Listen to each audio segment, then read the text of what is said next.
যে এই বাজেটটা ঋণ নির্ভর একটা বাজেট, ঘাটতি নির্ভর একটা বাজেট, যার ঘাটতির পরিমাণ 2,43,000 কোটি টাকা। এবারে বক্তব্য রাখবেন মাননীয় সদস্য জনাব মোহাম্মদ আব্দুল বারী সরকার, 55 রাজশাহী 4। আপনার সময় 5 মিনিট। আসসালামু আলাইকুম রহমতুল্লাহ। বিসমিল্লাহির রহমানির রহিম। মাননীয় স্পিকার, আপনাকে ধন্যবাদ। আজকে 2026-27 অর্থ বছরের বাজেট সম্পর্কে আলোচনায় কথা বলার সুযোগ দেওয়ার জন্য।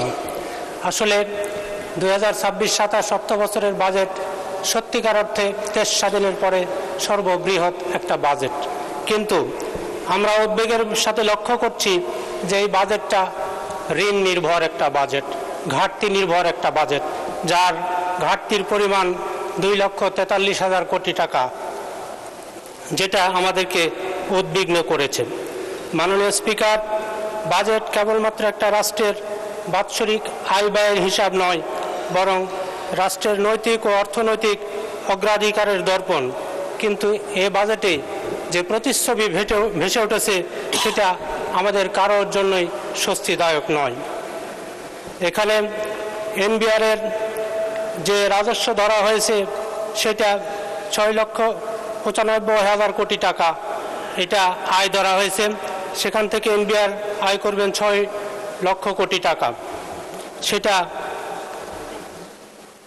আমাদের জন্য আসলে বিগত দিনের ইতিহাস এটা যে সফল হবে সেটা আমাদেরকে বলে না। এর অধিকাংশ 60%-এরও বেশি আসে ভ্যাট, সম্পর্ক শুল্ক এবং আমদানি শুল্ক থেকে, যেটা পরোক্ষ কর। এই পরোক্ষ করের ক্ষেত্রে একটা দিনমজুর, কৃষক অথবা রিক্সা শ্রমিক একটা পণ্য কিনতে গেলে যে পরিমাণ ভ্যাট দেয়, একজন কোটিপতি মানুষও একই পরিমাণ ভ্যাট দেয়, যেটা ইসলামী শরিয়ার সাথে সরাসরি সাংঘর্ষিক। এখানে জাকাত ভিত্তিক যদি অর্থনীতি হতো তাহলে ধনীদের কাছ থেকে অর্থ নিয়ে গরিবদের মাঝে দেওয়া হতো। মাননীয় স্পিকার, এই ঋণের সুদের জন্য বর্তমানে এই বাজেটে ধরা হয়েছে 1,27,000 কোটি টাকা আলাদা করে রাখতে হয়েছে। যদি সত্যিকার অর্থে আমরা যদি ঋণ নির্ভর না হতাম তাহলে 1,27,000 কোটি টাকা অন্য জায়গায় আমরা ব্যয় করতে পারতাম। সেটা টোটাল বাজেটের 13.6% এবং স্বাস্থ্য খাতের বরাদ্দের দ্বিগুণ। অর্থনীতি বিষয়ক শ্বেতপত্র অনুসারে 2009 থেকে 2023 সাল পর্যন্ত এই বাংলাদেশ থেকে অর্থ পাচার হয়েছে $234 বিলিয়ন, যা গড়ে প্রতি বছর 1,80,000 কোটি টাকা। এটা সত্যিকার অর্থে সবার জন্য খুবই বেদনাদায়ক। যদি এই অর্থ বিদেশে পাচার না হতো তাহলে আমাদেরকে ঋণ নির্ভরশীল আর হতে হতো না। তাই মাননীয় স্পিকার, আমরা যদি 2026-27 সালের বাজেট শতভাগ বাস্তবায়ন করতে পারি তাহলে এর সুফল এবং কল্যাণ অবশ্যই আমরা স্বীকার করি।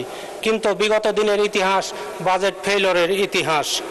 আমরা বিগত দিনে খেয়াল করছি এডিপির 30 থেকে 40% পর্যন্ত বাস্তবায়ন করা সম্ভব হয়েছে, বাকিটা বাস্তবায়ন করা যায় নাই। সত্যিকার অর্থে যদি এই দেশের আমরা কল্যাণ চাই তাহলে এই বাজেটের শতভাগ বাস্তবায়নের ক্ষেত্রে আমাদেরকে অপচয়, দুর্নীতি এবং লুটপাট বন্ধ করতে হবে। মাননীয় স্পিকার, আমরা যদি সত্যিকার অর্থে মন থেকে একটাবার ভাবি যে একটা কলসের তলায় ফুটা আছে, সেই কলস যদি আমি পানি দিয়ে ভর্তি করতে চাই তাহলে প্রথমেই আমাকে এই ফুটাটা বন্ধ করতে হবে, নইলে সারাদিন পানি ঢেলে এটা বন্ধ করা কোনোভাবেই সম্ভব হবে না। এই রাষ্ট্র নামক বাংলাদেশের তলায় একটা বিশাল ফুটা আছে, সেটা দুর্নীতি এবং লুটপাটের ফুটা। এইটা বন্ধ করার পরেই যদি আমরা এই প্ল্যান নিই তাহলে আমরা নিঃসন্দেহে সফল হতে পারব। মাননীয় স্পিকার, শিক্ষা খাতে, স্বাস্থ্য খাতে বরাদ্দ বৃদ্ধি করা হয়েছে, কিন্তু শিক্ষার ক্ষেত্রে আমরা ব্যাপক বৈষম্য লক্ষ্য করেছি। জেনারেল শিক্ষা এবং মাদ্রাসা শিক্ষার মধ্যে আকাশ পাতাল তফাৎ, ভারসাম্যহীন একটা বৈষম্য আমরা লক্ষ্য করেছি। আসলে প্রকৃত অর্থে নৈতিক মানুষ গড়ার কারিগরে হচ্ছে মাদ্রাসা শিক্ষা, দিনী শিক্ষা, যেটাকে আমরা এই আজকের বাজেটে অবহেলা করা হয়েছে। তাই আমি শিক্ষামন্ত্রী মহোদয়ের কাছে দৃষ্টি আকর্ষণ করব এবং অর্থমন্ত্রী মহোদয়ের কাছে যে মাদ্রাসা শিক্ষার ক্ষেত্রে বাজেট যেন বৃদ্ধি করা হয়।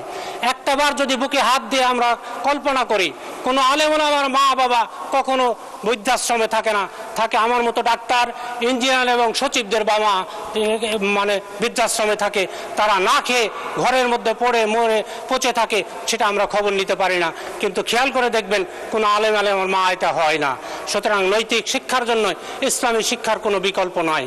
মাননীয় স্পিকার, দয়া করে আমাকে 2 মিনিট সময় একটু বৃদ্ধি করে দিবেন। আমি একটু এলাকার কথা বলতে চাই।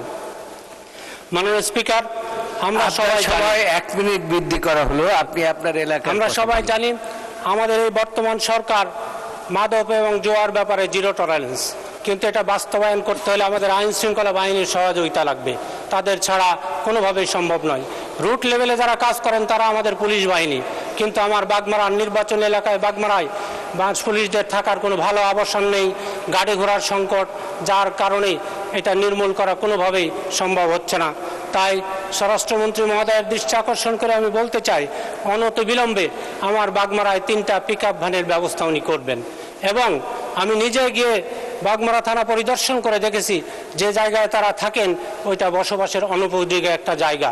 এই তাদের পুনর্বাসনের জন্য একটা ভবন নির্মাণ দরকার, জরুরি ভিত্তিতে করার জন্য বিনয়ের সাথে আবেদন রাখছি। সব শেষে আমি বলতে চাই, আমরা সরকারি দল এবং বিরোধী দল উভয় মিলেই কিন্তু বাংলাদেশ, এই বাংলাদেশকে করতে হলে উভয়ের পার্টিসিপেশন দরকার। সুতরাং বৈষম্যহীনভাবে উন্নয়নের